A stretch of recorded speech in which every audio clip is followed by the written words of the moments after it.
Amis du jour, chalutations. Pour les petits nouveaux, moi c'est Sekhmet et je vous souhaite la bienvenue dans mon podcast littéraire.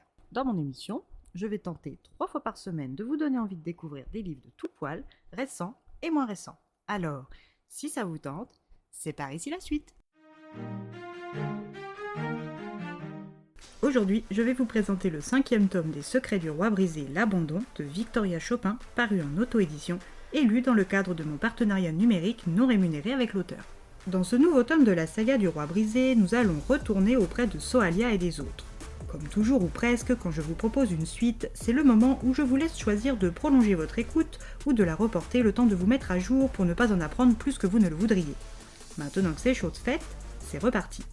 Soalia est la chef d'équipe de Jonathan, son frère d'adoption métamorphe loup, d'Aristide, le mage corporel timide, et d'Amy, la mage de l'eau, amie de Lise, la rivale de Soa, et accessoirement la sœur de Kamael, le mage qui pourrit ses nuits de cauchemar depuis leur rencontre chez les Lamui. Pour le défi survie dans les bois organisé par Edel, son père, Soa a la lourde tâche de gérer ses coéquipiers. Et si avec John et Aristide c'est assez naturel, c'est une autre paire de manches avec Amy qui l'accuse d'emblée d'avoir fait du mal à son amie Lise. Soalia se sent déjà illégitime dans son rôle de chef et est doublement stressée par le fait que Zach et Liam sont dans 2 autres équipes. Elle s'organise avec John mentalement avant de commencer l'épreuve. Premier objectif, joindre en un seul morceau le premier point de repos avant de se faire attaquer. À peine la mission lancée que des chimères à l'apparence de chiens enragés les attaquent tous. Soa protège son groupe avec une barrière et ferme la file qu'ils forment. John, lui, ouvre le chemin. Dans la nuit fraîche, John voit comme en plein jour, ou presque, et elle, grâce au don qu'elle a hérité de son grand-père, elle peut sans grande difficulté s'orienter dans le noir. Elle termine de sécuriser son équipe partie devant, s'enfonçant dans les bois, puis les rejoint.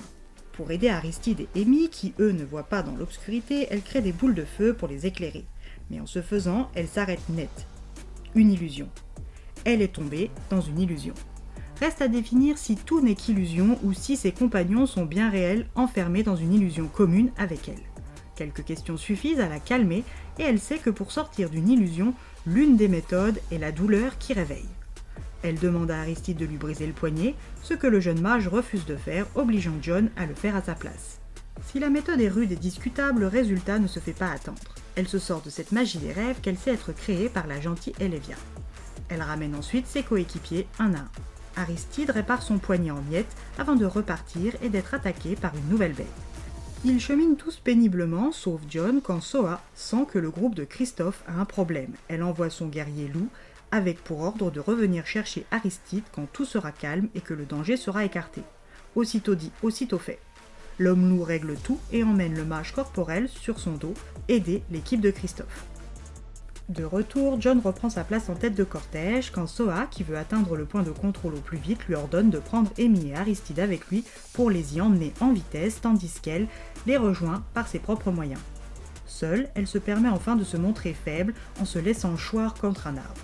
Initialement, le temps de souffler, dans la réalité, elle s'est juste évanouie, au froid, sans protection. Quand John la trouve, il est énervé car elle ne sait vraiment pas prendre soin d'elle. Il la réchauffe de son corps et la porte jusqu'au campement improvisé de leur équipe. Les tours de garde sont définis. C'est Soa qui commence, suivi d'Amy 1h30 plus tard. Quand Soa rejoint son couchage et la chaleur protectrice de son frère, elle sombre vite dans le sommeil avant de se réveiller en sursaut par une attaque vicieuse de Vlad et Jill.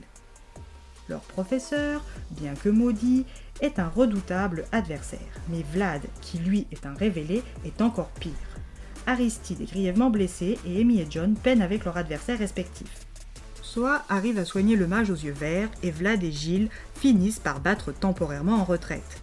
Quand ils reviennent pour le second round, Soalia décide de s'y préparer. Au beau milieu de leur combat, elle s'effondre à cause d'un mal de tête foudroyant. Le sceau que Edel, son père, le roi de Via Innocentia, lui a apposé pour sceller sa mémoire concernant la nature de son lien, Liam, vient de se rompre. Chose possible uniquement si Liam est en danger de mort imminent. Elle revoit toute leur conversation. Liam est un Odraco, mi-mage, mi-dragon, et sa vie est bien plus précieuse et rare que toutes les autres, dont la sienne. Elle doit à tout prix le protéger. Elle stoppe Jill, Vlad et John et les supplie d'aller aider Liam. Pour convaincre John, elle lui envoie mentalement une vision d'horreur de Liam supplicié, ce qui décide le loup à courir ventre à terre avec Vlad et Jill sur les talons.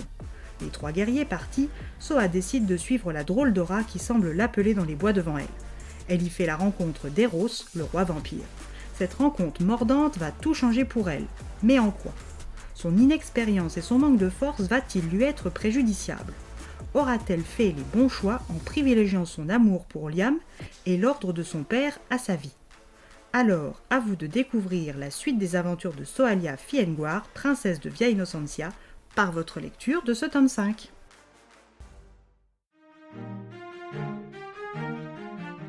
C'est accompagné en fond sonore des ronflements de Sekhmet que je peux vous dire que c'est un vrai plaisir de lecture renouvelé à chaque tome. Des personnages auxquels je me suis solidement attachée et qui me font passer par un grand 8 émotionnel à chaque fois que je les retrouve. Une plume toujours aussi dynamique et satisfaisante, une saga qui mérite d'être découverte par le plus grand nombre. Et bien voilà, j'en ai fini pour aujourd'hui. J'espère que cet épisode vous aura plu et vous aura donné des nouvelles idées de lecture. Si vous souhaitez découvrir d'autres petits bonbons littéraires tout droit sortis de ma bibliothèque, je vous retrouve le jeudi 6 novembre prochain pour un nouvel épisode. Et si d'ici là je vous manque de trop, vous connaissez le chemin sur Instagram, @les lectures de Sekhmet. Tous les jours il s'y passe quelque chose. Sur ce, chalut les amis et à la prochaine.